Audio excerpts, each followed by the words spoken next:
trust in you always when I can't see that your way's best, better than my way. Help me believe your love, you gave it all, you put it all on the line. From my heart, you gave your son, and you left heaven behind. Oh, your love, it conquers all and brings the dead to life.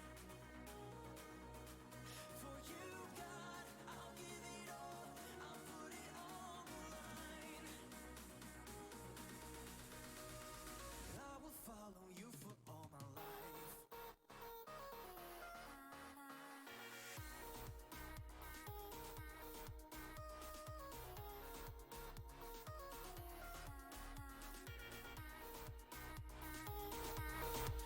Be my strength, go before me, keep me safe. Be my light, and let it surround me when I'm afraid. Help me trust that you won't leave me, you're here to stay. Take all these walls that I've been building, tear them away. Your love, you gave it all, you put it all on the line. From my heart, you gave your son, and you left heaven behind. Oh, your love, it conquers all and brings the dead to life. For you, God, I'll give it all, I'll put it all on the line. I will follow you for all my life.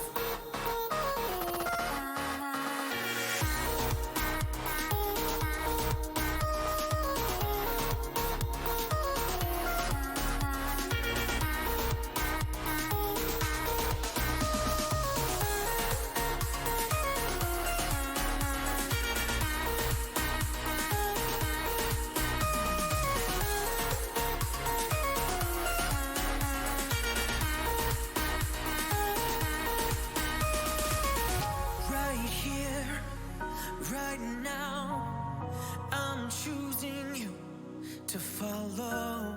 Right here, right now, I'm choosing you forever.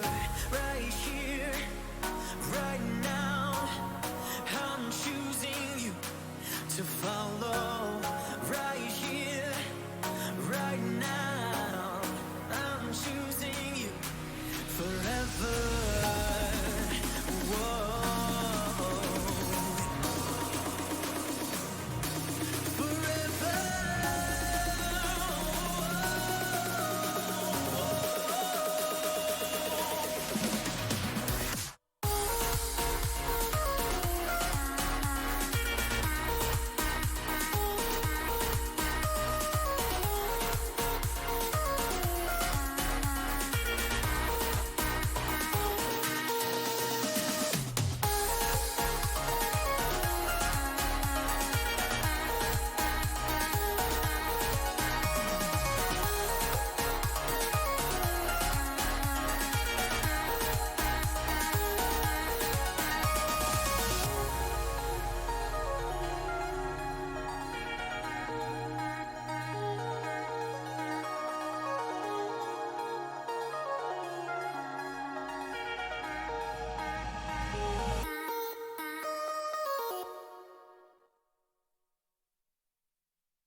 I've searched the world for a meaning. I can't explain this feeling that all of our hearts are beating for something beautiful. I found you in the searching. Yeah, you were right there with me. You gave me a brand new story. It's something beautiful. Now I can breathe. My fears released. Now I am free because of you. If this is what it feels like to know you, if this is what it feels like, if this is what it feels like to know you, if this is what it feels like, then count me in, then count me in. You can count me in, yeah, you can count me in. You gave me life worth living, gave me a song worth singing. This is just the beginning of something beautiful. Now I can breathe. My fears released. Now I am free because of you. Whoa. If this is what it feels like to know you, if this is what it feels like. This is what it feels like to know you, if this is what it feels like, then count me in, then count me in. You can count me in, yeah, you can count me in. Your cross made a way for me, oh the mystery, that heaven knows my name. My story will always be that you rescued me, and I'll never be the same. Your cross made a way for me. Oh, the mystery that heaven. Hey everybody, welcome to the Live at 5. We're so glad that you're with us. Today we have a special guest, Jay Hottinger, Senator Jay Hottinger from Ohio, obviously, Senator in Ohio, right? Correct, yep. Yeah, you couldn't have traveled here from anywhere, so you're here. Jay is a member at our church, and first of all, I'm just so honored that you're here. I'm so thankful. Great to be with you. My first time in the building here. Yeah. So I appreciate the tour earlier. Yeah. Beautiful. Yeah, it's For exciting. everybody at home that hasn't seen it, you're going to be pleasantly surprised. It's Beautiful. exciting. Very nice. Yeah, you got to come in.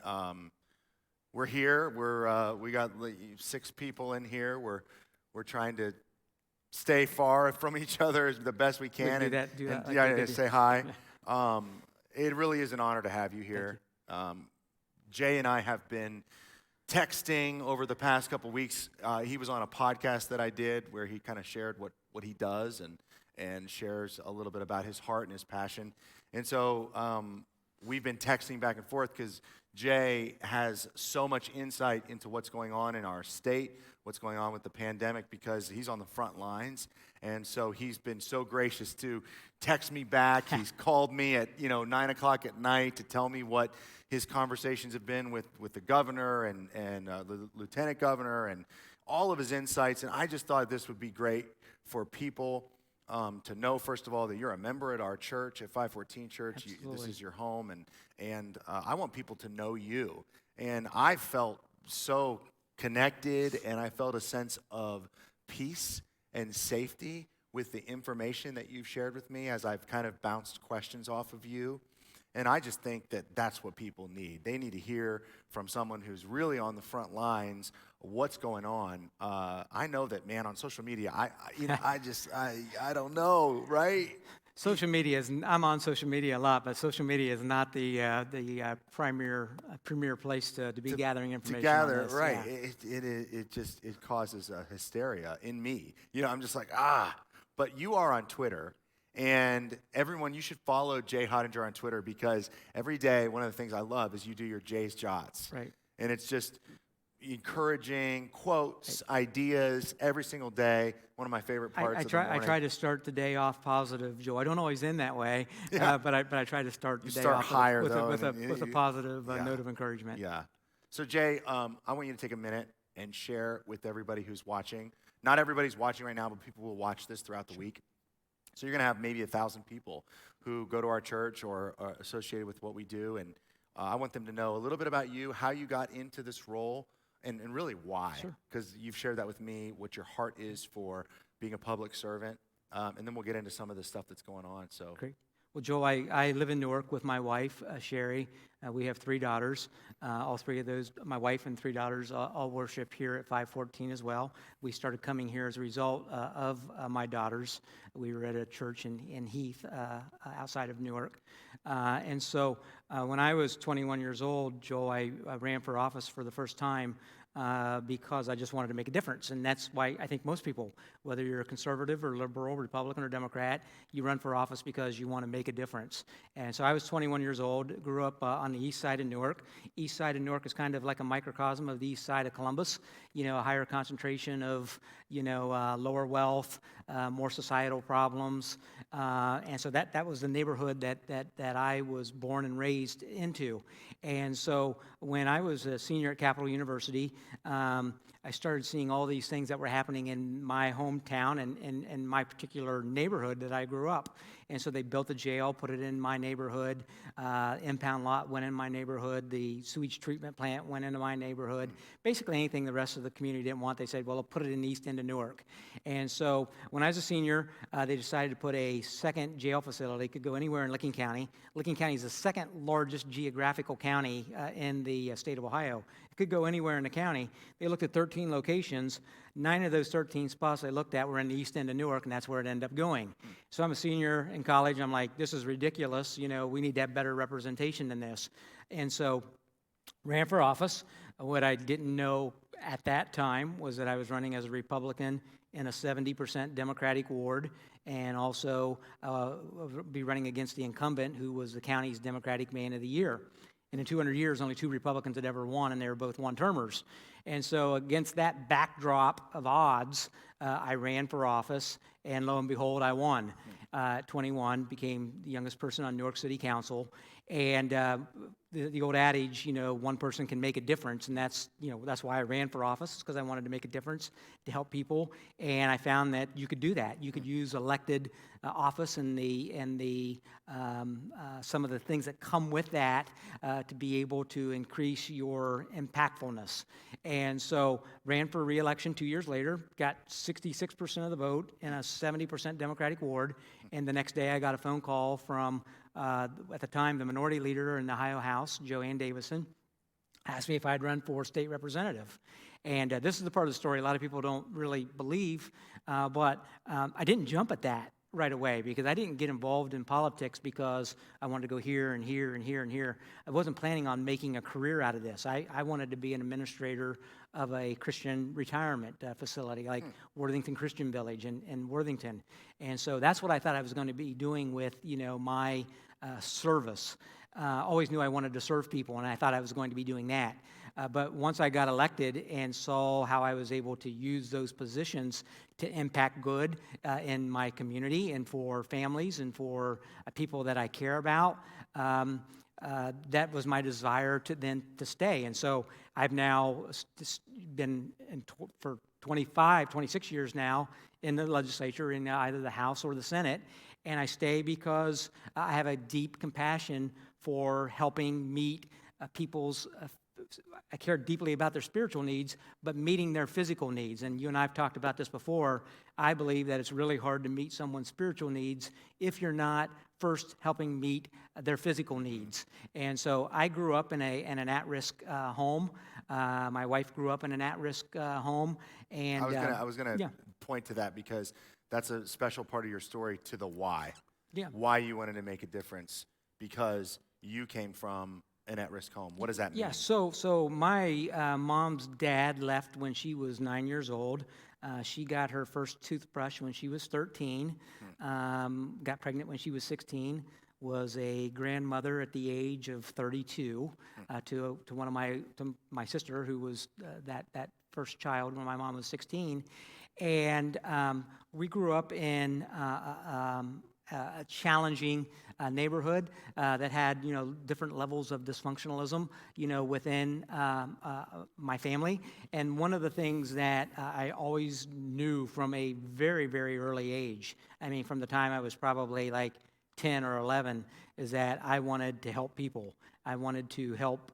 Life can be hard. Life can be challenging. And so I wanted to use my life not just to advance myself or my own family, but to help others. And so I didn't think that was going to be in the political field. I thought it was going to be helping senior citizens, in nursing homes or, a facility like that.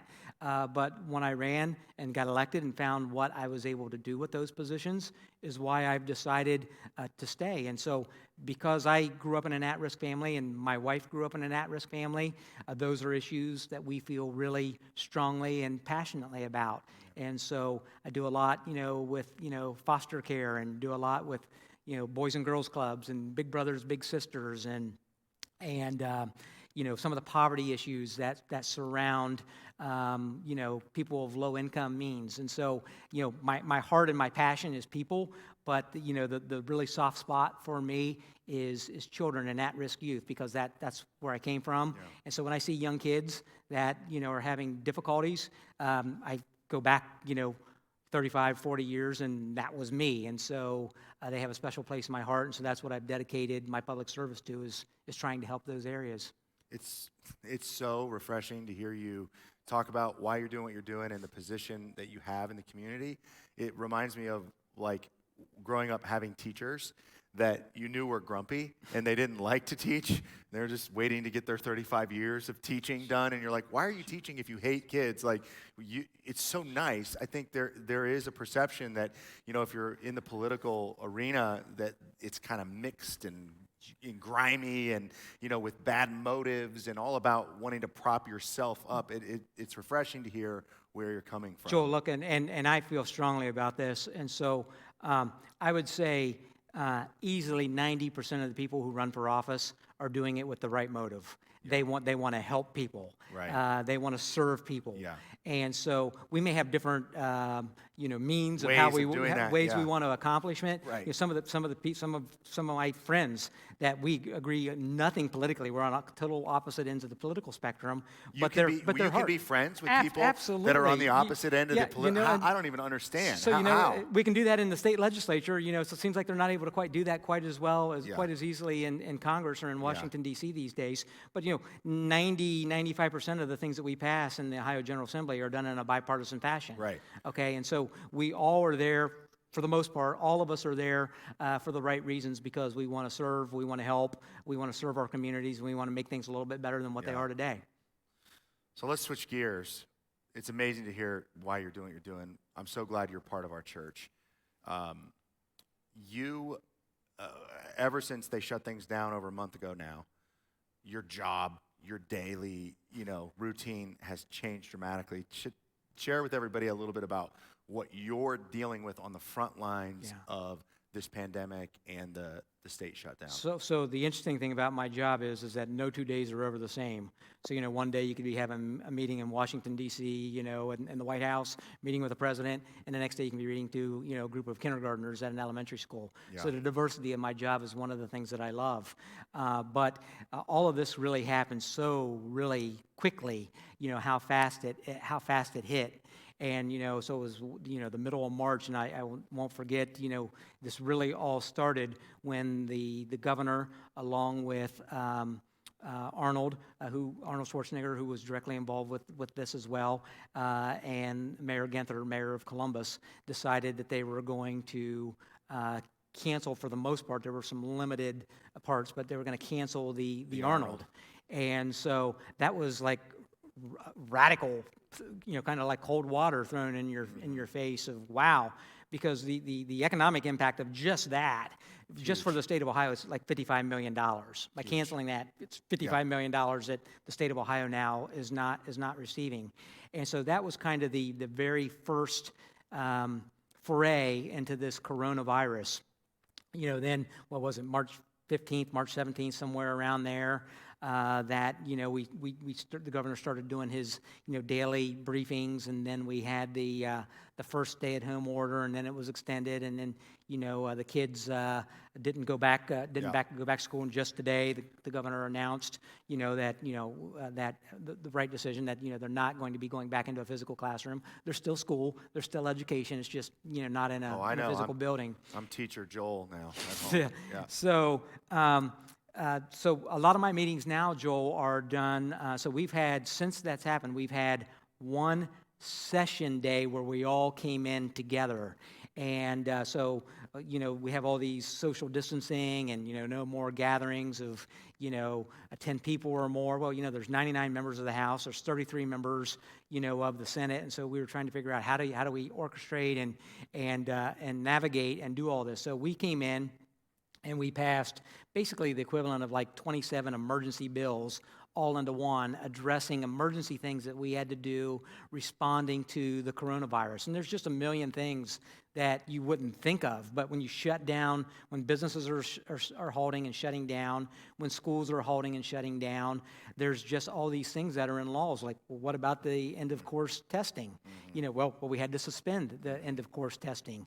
Ohio law only allowed students to be able to get credits for 3 days of online learning. Well, they were going to need 60 or 90 days to be able to get credit. So we had to change that. What about people whose driver's license were expiring and they're closed? So there's just a million sort of examples like that we had to go in and address. And what I'm really proud of is that the legislature, 132 of us, 99 in House, 33 in Senate, we went in and passed unanimously emergency bills, one bill, but several measures into one bill that only dealt with just the coronavirus and the response and what we needed to do with it. There wasn't pork projects, there wasn't special interests, there wasn't, pet projects that we were trying to put in there. And so that's kind of one of the differences, I think, between the state legislature and Congress, that we were able to really say, here's what the problem was, and in unanimous fashion, be able to get that done. So now, most of my meetings are being done. I had a controlling board meeting. State controlling board is one of these important committees in the State House. Today, for the second time, we met by teleconference, through WebEx. And so we had to change Ohio law also to be able to do those sorts of things So what as about, well. you mentioned to me on the phone one time your perspective and interaction with unemployment and how that, you said that's one of the main things you're dealing with now. Yeah, so by a long shot, the number one thing that we're dealing with now in my office, so my office is all operating out of their homes. They're doing a great job, but I have a staff of 3. They're working from home, checking the voicemails, having emails sent to their offices or to their home offices, and then to me. Your question, Joel, I got sidetracked. No, it's fine. It's about unemployment. Oh, so on the unemployment. So by far and away, that is the number one concern that we're hearing. So to put this in perspective a little bit, over the course of a month, we've had 855,000 people file for unemployment in the state of Ohio. That's 15% of our workforce. So you go back a decade to the financial crisis that we had, it's 5 times as bad as the worst week, back during that Great Recession, during the financial crisis. And so to think of 15% of your population in 4 weeks, losing their jobs. And so we're making a lot of improvements. There's still a long ways to go, but a lot of frustration from people not being able to get their phone, to talk to a live person, being able to, to access, someone, being able to go in and be able to file the paperwork that they needed to file for the unemployment. And how I liken it, Joel, is I try to explain it to people, is that it's kind of for anybody who's been down in the Florida Keys before. You're down in the Florida Keys and they say a hurricane's coming. There's only one way off the road, and that's Route 1. Mm-hmm. Okay, Route 1's not designed to have everybody on it at the same time. And so no system whether it's on the federal level with the SBA program, Small Business Administration, or whether it's the state unemployment, was designed to have the amount of volume that we have. So it's been increased by a 20-fold, the Ohio unemployment. There's a hiring freeze inside the state of Ohio right now, but there's 1,200 more people working for Jobs and Family Services, working on the unemployment claims, because they've transitioned they're on loan from higher ed, from the chancellor's office, from ODNR. Various state agencies have put 1,200 state employees on loan to Jobs and Family Services, and there's still a huge backlog. So you talk to people, right? You talk to people that are filing for unemployment. You talk to business owners, all kinds of. What could you say to someone right now who's just got lost in the shuffle, like a little bit of hope, a little bit of guidance to someone who just stuck? First of all, when it comes to the unemployment, the great news is that you become eligible the day you are actually eligible, not the day that you're able to get through, not the day that you file, not the day that your paperwork gets cleared or your pen gets reset and all of that. Retroactive. And it's retroactive to the day that you qualify. So if it takes you 4 weeks to get through, it's not like a lost 4 weeks. You're eventually going to get that. Now, to individuals that I'm dealing with people that say, hey, I'm a single mom. I have no savings. I don't have 2 weeks worth of food in my refrigerator, and I don't have money.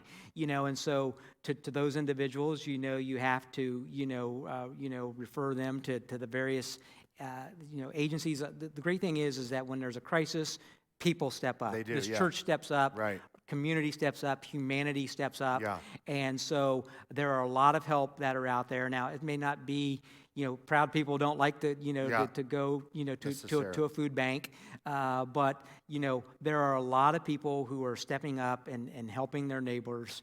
And so what I tell people during this process is that take this time to reset, to refocus on what is really important. And sometimes I think we just take some things for granted, And so, I have a daughter that's a senior at Ohio State, a daughter that's a senior at Newark High School. Not the senior years that we were anticipating. Both of them seniors. Both of them seniors, not the senior years that we were anticipating. My youngest is, really, really good at track. Going to miss her senior year of her track season. That's minor compared to what a lot of people are going through. But it allows us, I think, this time to refocus on what is really important and reflect on that. And we do have many blessings, and we should focus more on our blessings than we do our burdens. And the message that I try to give people is be healthy, be helpful, and be hopeful. And there's certainly a lot of reason to be hopeful now and into the future. So DeWine communicated today, and we're starting to move towards baby steps of reopening. Yeah. Now, you and I have talked about this, about what it all means, and whether what the federal government has subscribed or prescribed is what's going to happen, or somewhere in between. And my observation is there's kind of these two straw men of these two polarizing perspectives of this whole thing. There's some people that are marching, and they're saying, open it up. This is a sham. This is a joke. This thing wasn't real. Crazy conspiracy theorists like we talked about before, about people thinking that, the Democratic Party made this thing up to dethrone the tyrant Trump. And then you've got people on the other side that are saying, we just need to shut this thing down, shut the country down for 5 months. And, they're looking at the mortality rate, and they're looking at it, and they're saying, if you don't care about this, you don't care about people, right. Whatever. And there's so much serious death that's happening. We get all these different numbers. We get in between. Could you just speak to both sides of that and give us some common ground? A friend of mine named Marcos fought in multiple wars. He flew an F-18 jet for 20 years. And whenever we talk about politics, you say there's the extremes, but this is one of the most dialed-in, calculated humans in the world, right? He flies the most intense weapon that's ever been created. Tons of responsibility, very level-headed. He said there's a reasonable middle. Yeah.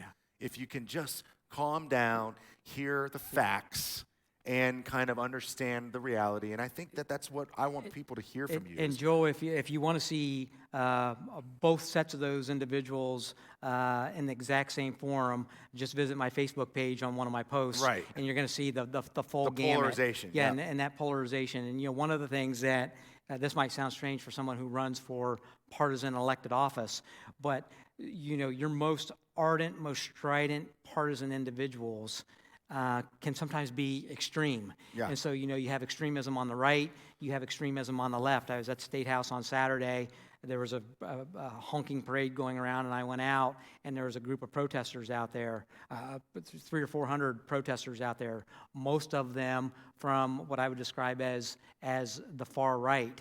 And, you can see extremism in both ways. And so I deal with people who say, all this is the flu, or even a milder version of the flu, and we don't shut down, the whole entire United States or an entire state economy because of the flu, or 400,000 people are going to die from car accidents in the United States this year. What are we going to do now? Stop people from driving. Yeah. So you have kind of that extreme.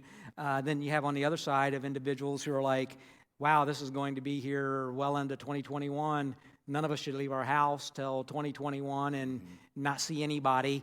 And, the reality of it is I think that we have to find, again, that middle ground, and so I will never question Governor DeWine's intent. I've known him for 30 years. Don't always agree with him. Maybe don't even agree with everything that he's done regarding this, but he is operating with a good heart and well-intentioned. He has a lot of advisors, a lot of consultants. He's listening to the science, to the leading epidemiologists, that are out there. I had a conversation with some of them from Ohio State last week. I have conversations with the ones from the Cleveland Clinic tomorrow. He is acting on the best information that he has in front of him. And so what he's trying to do is find that, comfortable way of saying we need to be cautious. This is a very serious disease. It's very contagious. Happy to share some of those numbers, but I love what you say, baby talk. Talk about what we talked about before. Give some of the facts: mortality rate, numbers of cases, nationwide percentages. So the last I saw across the world. Now you got to realize these are just confirmed cases, and so that's a big caveat. We can talk maybe about what that means, but confirmed cases of 2.5 million in the world. With 166,000 deaths, which is 6.6%. In the United 6.6%. 6.6% die of those confirmed worldwide. In the United States, 702,000 with 37,000, 5.2% of those confirmed that are dying. Ohio, just under 13,000, 509 deaths, just under 4% of those who are dying. So those experts, those epidemiologists are saying, they've said from the beginning that they believe that roughly 80% of Ohioans are going to end up getting the coronavirus. They think the mortality rate will be 1%. Okay, right now it's almost 4% of the confirmed, but 1%, so there's 12 million Ohioans. 80% is 9.6 million, I believe, and 1% is 90,000 plus. So you're talking some very, very large numbers. We're currently at 500. We're currently right now at 500. So we have, you've heard of the phrase of the month, or has been flattening the curve. Okay, so the early models thought that for every Ohioan that got the virus, they would infect another 2 or 2.5 individuals. In reality, it's been 1 to 1. And that may not sound like a lot if Joel Kovacs, has the disease and he passed it on to one person versus 2 people or 2.5 people, but from a compounding effect, it's huge. It's huge, right. It's enormous. So the good news is that each affected individual is only infecting one other person. But the flip side of that is that if they are correct, and 80% of us are going to get this. The key is that we don't want to have to overburden and overrun the surge on our healthcare system all at once. And so slowing down the whole thing, just dragging it. We're not going to not get it. We're all going to get it, 80% of us, but we can't have a big chunk of us get it all right now, because then we're in trouble because we can't get treatment. Exactly. And so one of the things that has happened is that all of the hospitals, whether it's in rural settings, in the large urban settings, all of them, of course, they have stopped doing elective surgeries, and that's controversial to some folks as well. They've stopped doing elective surgeries to free up bed space. And so right now, there's about a 45% occupancy. So there's a large open bed space in our hospitals, a large number of ICU beds. We have now more PPE, personal protective equipment, than what we had before. So we're more prepared today than what we were 30 days, 45 days ago. So a slow, very slow process here will not overwhelm the system if everybody marches to the orders. Yes, what we can't do and what will not happen is there will, as much as we all want it, there's not going to be a flip of the switch on May 1st. We're not going to go from, was there 30 days in April? We're not going to go from April 30th to, the way we are, flip a switch, and then everything's back to normal like it was pre-virus. Right. And so it's going to be in stages. It's going to be a process, and it's going to be slower than a lot of us want to have happen. But again, that purpose is so that while the system is built up now better, you still can't have that huge surge on the healthcare system. There's only so many ventilators that are out there. If you need a ventilator and you can't get a ventilator, you're going to die, okay? And so we're in a better position today than what we were 30 days ago or 45 days ago.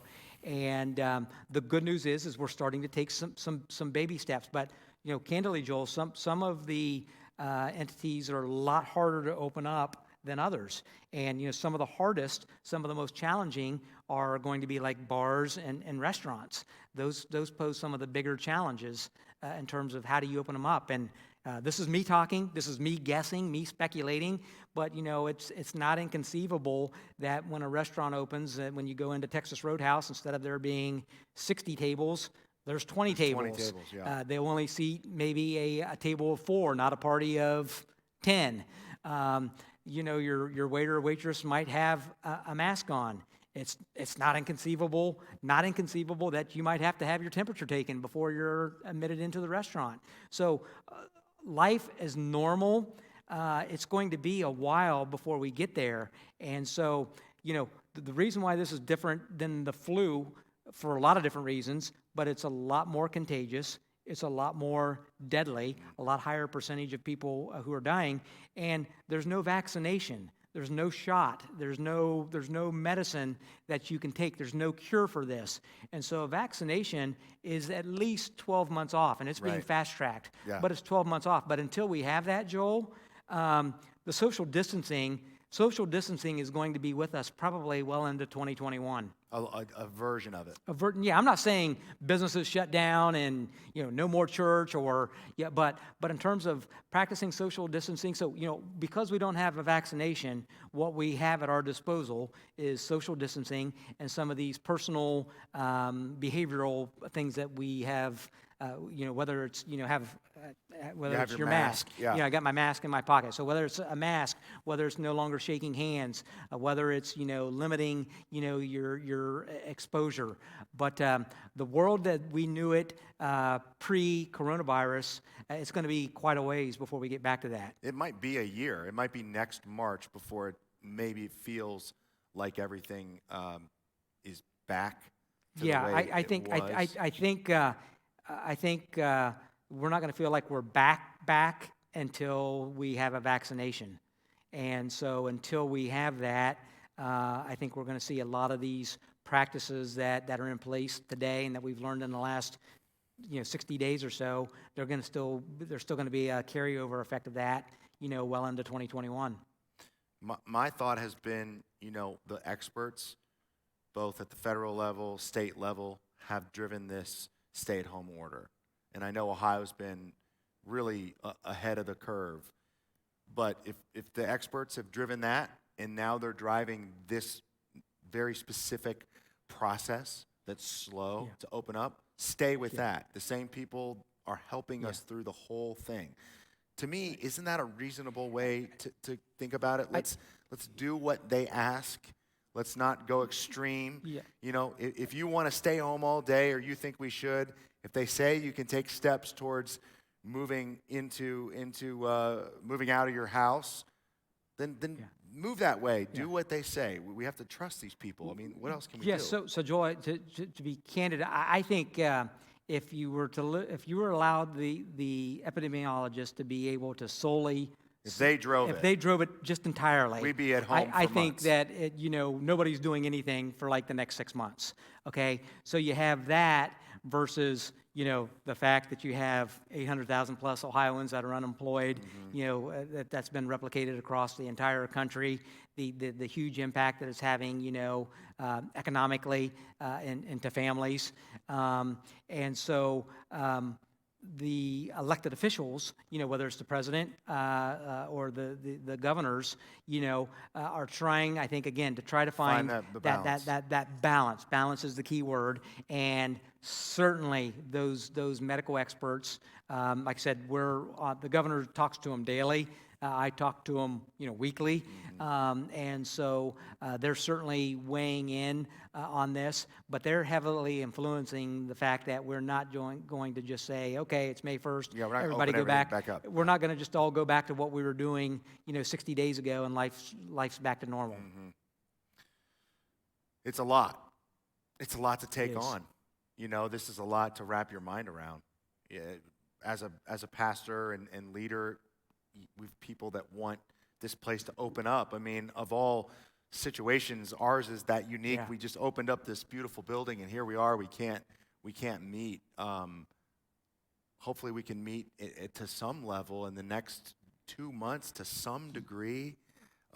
Gather people here as long as it fits within these guidelines. I think we're sooner, I don't know a specific time. I posed the question from one of your texts. Posed the question to Lieutenant Governor John Husted, I think it was last night. Or then when he got back with me last night. And so, one of the questions was, so the president has these guidelines or recommendations. And I think our governor and many governors are going to try to adhere to those as closely as possible, but it is going to be driven, by the states. And so I think it's going to be, each individual governor is going to have their own fingerprints in terms of, what's this rollout is going to look like. But it is going to be done in phases. It is going to be transitional, and it is going to take some time. But I'm hopeful that, when things open back up, when on May 1st, those businesses that are opening back up, they're going to have additional restrictions placed on them to protect the employees as well as their customers. And so, if you're one of those fortunate businesses that gets green lighted on May 1st, you're not back to you're going to be having to do some things as well differently. And so, I'm hopeful that. It'll be sooner rather than later, but it's probably going to come with steps as well. Here's how many people can go into a church, and it depends on what your square footage is and how much space you have in between people. And but I certainly don't think that we're going to be getting deep into the summer where we're not having church here at 514. Patience. I mean, my mom, it's a virtue. It's like, I remember she used to say, patience is a virtue when I wasn't being patient. I'm like, so what? It's a virtue. So is kindness. We're learning.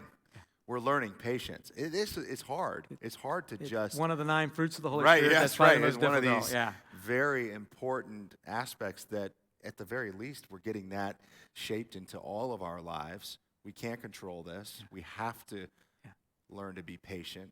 Can you share something with everyone as we kind of close this down? I don't even know how long we've been talking for 35 minutes. Something hopeful, just something to share with everyone that you think would give them some hope, give them some joy. Well, I'll say a couple things.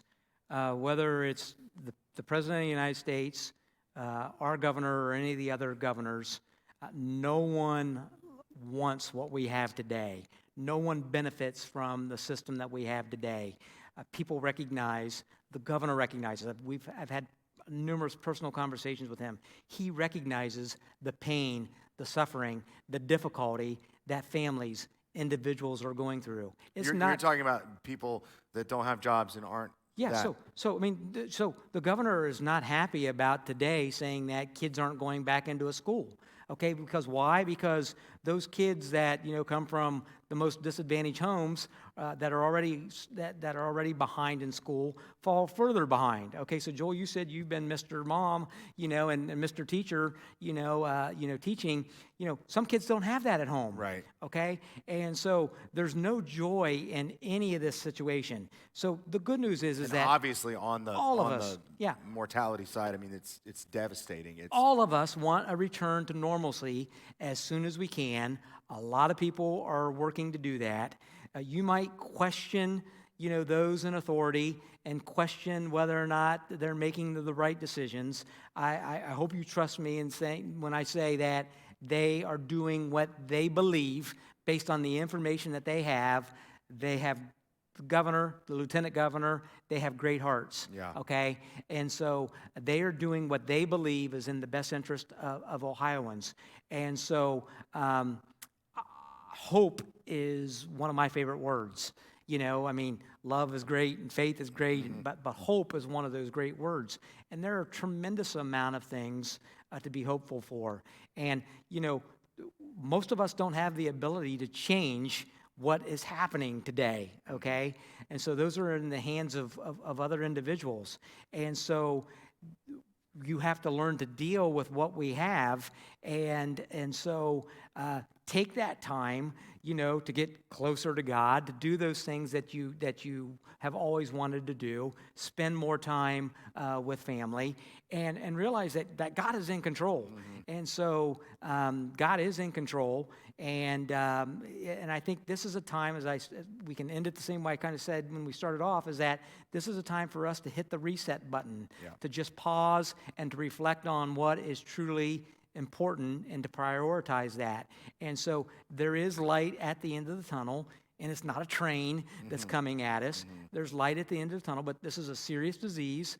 But the more that we treat it as such and do the things that we need to do, the sooner that we'll come through this on the other side. I believe that we will be stronger as a nation, as a state, and as individuals as a result of coming through it. Yeah. Well, thank you so much. Thank you for being here. Thanks for all your insight. Thanks for taking the time with all your busy schedule and all the helping that you're doing of all these people that are in need. I mean, we're really, really lucky to have you. Thank you, Joel. I love being here, and I shared this with you before. I had a daughter that's now 18, and so she has two older sisters, and they got baptized at a very young age, and she gets to be 12 and hasn't been baptized, and 14 hasn't been baptized, and 16 hasn't been baptized, and she loves coming to this church. Last December was baptized here, and so this is where my entire family worships. We appreciate all that you do, and for again, I'll close with one of the things I said earlier, and that is be healthy, be helpful to others, and be hopeful, and we will get through this on the other side. That's great. Thank you for being here. Thanks, Joel. Guys, Appreciate thank you it. so much for joining us for this Live at 5. We love you guys, and we'll be back on Wednesday. So we'll see you then. Thanks. We'll see you soon. The walls stand created, 'cause nothing can stop you.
Come set my heart on fire.